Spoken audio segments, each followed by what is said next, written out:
Bab 242. Ketua dalam bahaya. Segera panggil ketua. Ada yang berteriak dengan panik. Tunggu sebentar, sepertinya tidak perlu. Di saat ini ada orang lain yang berteriak lagi. Terlihat Erik tengah kabur dengan kecepatan tinggi, sekujur tubuhnya penuh dengan darah, namun itu sama sekali tidak mempengaruhi kecepatannya. Robert mengejar habis-habisan di belakangnya, seluruh tenaga dalamnya dikerahkan, kecepatannya juga sudah maksimal. Badan Erik melangkah memasuki kediaman Dewa Pengobatan. Dan berbalik melihat Robert, dia berhenti di depan pintu kediaman Dewa Pengobatan. "Erik, jika berani kamu keluar," Robert berkata sambil mengertakkan giginya. Erik tertawa terbahak-bahak, "Aku tidak mau keluar, kalau berani kamu masuk sini." "Kamu..." Robert marah hingga hampir memuntahkan darah. Dia berkata, "Dasar binatang kecil, kamu lumayan hina juga ya." Erik mencibir, "Jangan banyak bicara, jika tidak berani masuk jangan sok jagoan di sana." Robert menghempaskan nafasnya, "Kalau bisa kamu bersembunyi seumur hidup di kediaman Dewa Pengobatan, aku bisa menangkapmu sekali, dengan kata lain aku bisa juga menangkapmu untuk kedua kalinya." Robert yang kasihan, dia masih mengira bahwa Erik tertangkap olehnya karena tidak sengaja. Namun dia tidak tahu bahwa Erik sengaja melakukannya. Dia bertampang seperti ditangkap olehnya, untuk mencegah Robert mengetahuinya. "Cepat pergi sana." Erik melambaikan tangannya, "Aku lelah, aku mau pergi tidur dulu." Robert meskipun marah, namun dia tidak berani memasuki kediaman Dewa Pengobatan. Dia jelas tahu bahwa perbedaan kekuatan antara dirinya dengan ketua dari kediaman Dewa Pengobatan. Oleh karena itu, Robert berbalik badan dan pergi. Erik lega dan di mulutnya memuntahkan darah. Barusan ketika bertarung dengan Robert, luka lama yang ada di dalam diafragmanya kambuh lagi. Dia hampir saja mati di tangan Robert. Sungguh tidak tahu bagaimana cara untuk menghilangkan luka lama ini, gumam Erik. Ini adalah dampak dari mengubah nasib secara paksa, sekalipun Erik juga tidak bisa mengelak dari itu. "Sesepuh Qin, Anda tidak kenapa-kenapa kan? Apakah perlu siapkan obat untukmu?" Erik melambaikan tangannya, "Tidak perlu, aku istirahat sebentar saja sudah cukup." Erik menggunakan kesempatan ini untuk segera kembali ke halaman rumahnya dan bergegas kembali berlatih lagi. Sama seperti yang dipikirkan oleh Erik, pertempuran kali ini berdampak penting bagi Erik, itu membuatnya nyaris mencapai Grandmaster level 6. Sepertinya besok masih harus lanjut. Erik memegang dagunya dan berpikir dalam hati. Ketua dari kediaman Dewa Pengobatan tinggal di tempat yang paling dalam. Di sekeliling sangatlah tenang, dan sebuah halaman yang sangatlah natural berada di sana, sekali dilihat bagaikan sebuah taman besar. Saat ini ketua dari kediaman Dewa Pengobatan tengah duduk di samping danau untuk memberi makan ikan. "Ketua." Penatua Agung berlutut di hadapan ketua. Erik diserang oleh Robert. "Diserang?" Ketua mengelengkan kepalanya sambil tersenyum. Erik adalah orang pintar, bagaimana mungkin dia akan diserang? "Tapi hari ini aku melihatnya dengan mata kepalaku sendiri, dia dikejar oleh Robert dan nyaris mati," kata Penatua Agung. Ketua tidak mengatakan apapun, dia hanya lanjut melemparkan makanan ikan ke dalam kolam saja. Dia menunjuk seekor ikan yang tidak jauh dari sana. "Ikan itu, ketika aku baru memeliharanya, dia hanya sebesar jari saja, namun sekarang sudah begitu besar."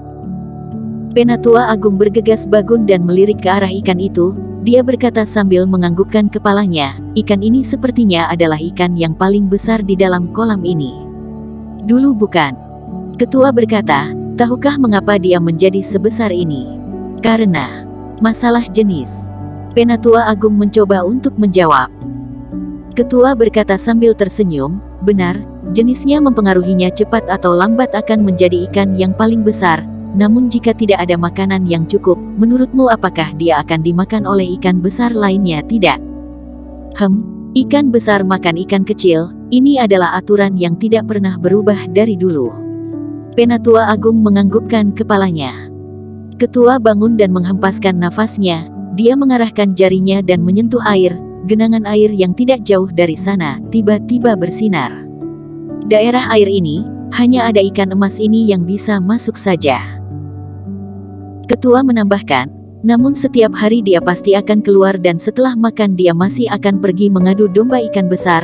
Namun karena kecepatannya terlalu cepat dan cukup pintar, dia seusai menantang langsung kabur. Ikan besar marah namun tidak punya cara lain. Hingga suatu hari, ikan kecil ini sudah cukup besar hingga dia bisa berkuasa di dalam kolam ini. Ketua perlahan berkata, "Apakah menurutmu ikan ini hebat?" Penatua Agung baru ingin berkata, dia langsung tercengang. Setelah itu, Penatua Agung bergegas berkata, "Ketua memang hebat dan berpikir jauh, hamba sungguh salut." Ketua meregangkan pinggangnya dan berkata, "Sudah waktunya kembali untuk istirahat." Penatua Agung berdiri di tempat semula dan tidak bergerak. Dia menatapi sosok ketua pergi dan di dalam hatinya sangatlah salut. Memang benar adalah Tuan Ketua, semua berada di dalam kendalinya. Setelah itu, Penatua Agung menatapi air yang tenang, dia sedikit melongo.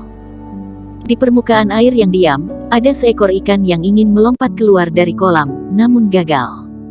Malam telah tiba, Harley membawa obat dan berjalan ke arah dapur dengan deg-degan. Dapur ini dikhususkan untuk melayani ketua, baik apapun yang ingin dimakan oleh ketua, semuanya akan disiapkan di dapur ini. "Kakak seperguruan Tang, mengapa Anda datang kemari?" Ketika melihat Harley, orang-orang di dapur tercengang. Harley berkata, "Ketua bilang masakan malam ini harus aku antarkan, kalian cepat sedikit, Tuan Ketua sudah lapar." "Baik, kakak seperguruan Tang, Anda tunggu sebentar." Kedua orang itu tidak banyak berpikir dan mulai sibuk membuat masakan. Setengah jam kemudian, sebuah bubur kacang merah sudah jadi. Setelah itu, Harley membawa mangkok obat itu dan berjalan ke arah halaman rumah ketua. Hingga berjalan tiba ke tempat sepi, dia diam-diam dan mengeluarkan sebungkus kecil ekstasi, dan dia melirik ke sana kemari. Meskipun di daerah sini sepi, tidak ada yang lalu lalang, namun karena dia takut karena melakukan kejahatan, Harley masih saja sedikit takut. Tangannya gemetaran, dia menaruh ekstasi ke dalam bubur.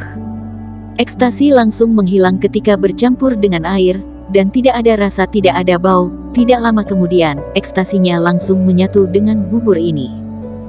Harley menarik nafas dalam dan berusaha untuk mempertahankan tenang. Dia melangkah perlahan ke arah kamar ketua. Di saat ini, ketua tengah terbaring di atas kasur dan membaca sebuah novel. "Tuan Ketua." Harley mendekat, "Bubur Anda sudah siap." Ketua meliriknya, "Mengapa kamu yang antar?" Harley berkata sambil tersenyum, "Aku ingin meminta maaf dengan Anda. Di hari pertemuan pembuatan obat itu, aku tidak seharusnya begitu ceroboh." Ketua menganggukkan kepalanya, dia menunjuk ke arah lemari dan berkata, "Taruh di sini saja." "Baik." Harley meletakkan bubur dengan hati-hati di meja. Setelah itu, Harley mengingatkan, "Tuan Ketua, bubur ini dimakan ketika panas saja, jika sudah dingin akan tidak enak." Ketua menganggukkan kepalanya, dia mengulurkan tangannya dan mengambil buburnya. Bersambung. Terima kasih telah menonton video ini sampai akhir. Jangan lupa subscribe dan nantikan kisah episode selanjutnya hanya di Novel Story. Salam.